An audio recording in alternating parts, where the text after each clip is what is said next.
샬롬 반갑습니다. 3월 1일 화요일 아침입니다. 오늘은 여러분들도 잘 알다시피 3.1절입니다.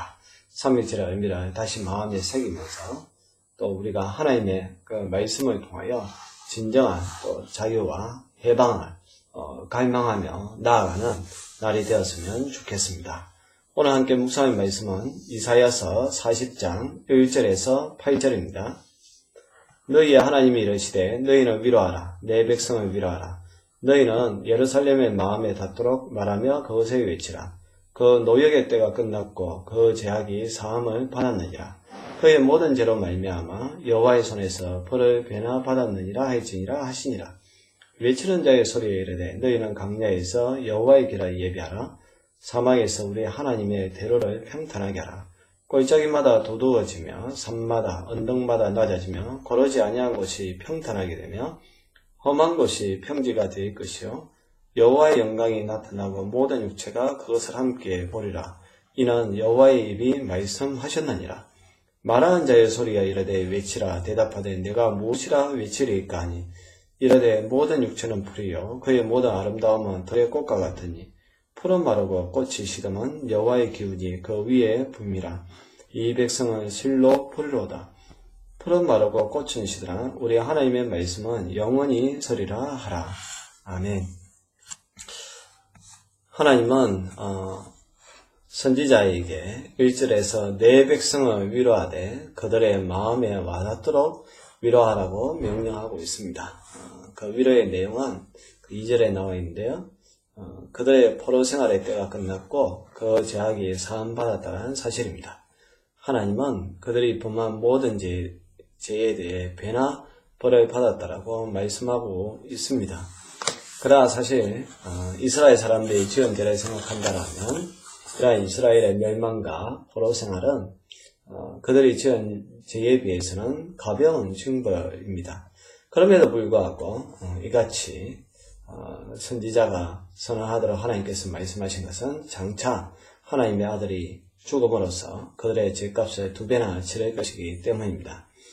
이것은 우리 편에서 겸손한 마음으로 징계를 잘 받는 것을 의미합니다. 노역의 때 자체는 줄일 수가 없습니다. 그러나 그것을 달게 받을 수는 있습니다. 하나님은 이 사실 때문에 자신의 영혼이 회복될 뿐만 아니라 수많은 이방의 영혼들도 회복시키는 복을 받게 될 것이라고 이사야 49장 6절에서 이야기하고 있습니다. 한편 이와 같은 위로의 선언이 어려운 왕이라고 일컬어지는 히스기야의 어리석음으로 인해서 유다에게 멸망이 선고된 직후라고 이야기합니다. 이사야 39장 그 앞장에 그 6절에 7절에 보면 나와 있는데요. 인간은 누구도 결코 구원자가 될 수 없다는 것을 이야기하는 것이고 인간을 바라보기를 거치고 하나님만을 바라보게 될 때에 진짜 위로가 시작되고 또 자유가 시작된다는 것을 알려주고 있습니다. 이어서 하늘에서 계속 소리가 나기를 3절에 보면 여호와의 길을 예비하고 하나님의 대로를 평탄하게 하라는 명령이 들려왔습니다. 이것은 4절에 있는 말씀처럼 높은 산과 같은 교만을 낮추고 깊은 골짜기와 같은 절망을 도두어서 참된 위로자가 되시는 메시아, 예수님을 맞이할 준비를 하라는 그러한 내용입니다. 구원에는 인간이 아니라 여호와의 영광만이 나타나야 됩니다. 이 준비된 사람만이 여호와의 영광을 온전히 받아들이고 그분에게만 영광을 돌릴 수 있기 때문입니다. 교만과 절망은 모두 자기에게 집중할 때에 나타나는 것입니다. 그러나 바벨론에서 예루살렘으로 돌아가는 구원은 자기 스스로 만들 수 있는 것이 아니라 메시아께서 이루시는 것입니다. 이어서 또 천사는 선지자가 선포할 메시지를 주고 있는데요.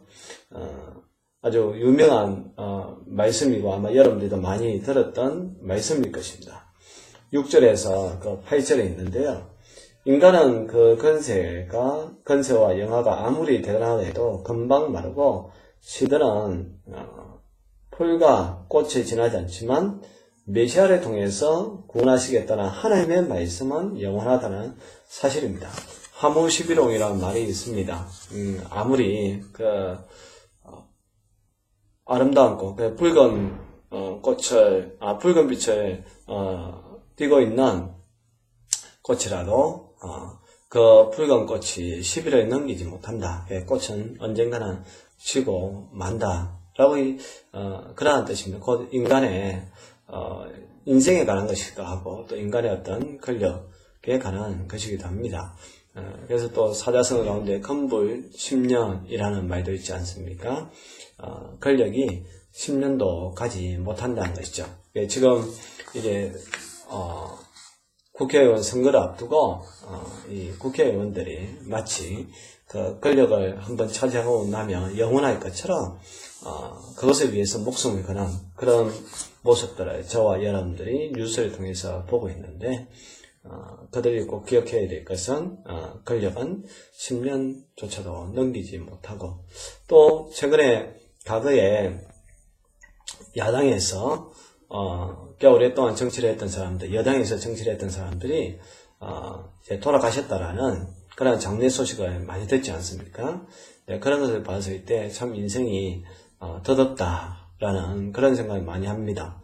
결국 이 땅에서 자기가 뭔가 누리고 살겠다는 거, 권력을 움켜쥐고 명예를 움켜쥐겠다는 거, 사실 그 다 더덥고 언젠가는 없어지는 꽃과 같이 풀과 같이 마르고 지는 것에 불과하다는 것입니다. 그러나 하나님의 말씀은 영원하다는 사실입니다. 이런 것을 통하여서 우리는 누구를 의지해야 할 것인가를 분명히 알아야 한다는 것이죠. 그 당시에 바벨론은 여전히 강한 적대적인 나라였고 이스라엘은 여전히 부족한 나라였습니다. 그래서 이스라엘은 자기 나라를 바라보면 실망하고 또 환경을 보면 낙심할 수밖에 없었습니다. 그러나 변함없는 하나님의 그 말씀을 믿으라는 것이고 또 하나님의 말씀을 믿는 자가 흔들리지 않는 소망을 가질 수 있게 된다는 사실입니다. 하나님은 어떤 절망과 또 고난과 고통 가운데서도 하나님을 바라보는 사람들에게는 희망이 됩니다. 그러나 하나님을 바라보지 않는 사람들에게는 어떤 상황 속에서 결국 마지막은 더 큰 절망에 빠질 수밖에 없다는 것을 알려주고 있습니다. 저와 여러분들은 늘 하나님의 그 말씀 위에 서서 하루하루 살아갈 수 있기를 바랍니다. 기도하겠습니다. 하나님 아버지, 우리가 이 땅에 살면서 없어질 것을 바라보고 사는 것이 아니라 오직 주님만 바라보고 살게 하여 주시고 또 영원한 하나님의 그 말씀 위에 걸어가게 하여 주옵소서. 예수님의 이름으로 기도합니다. 아멘.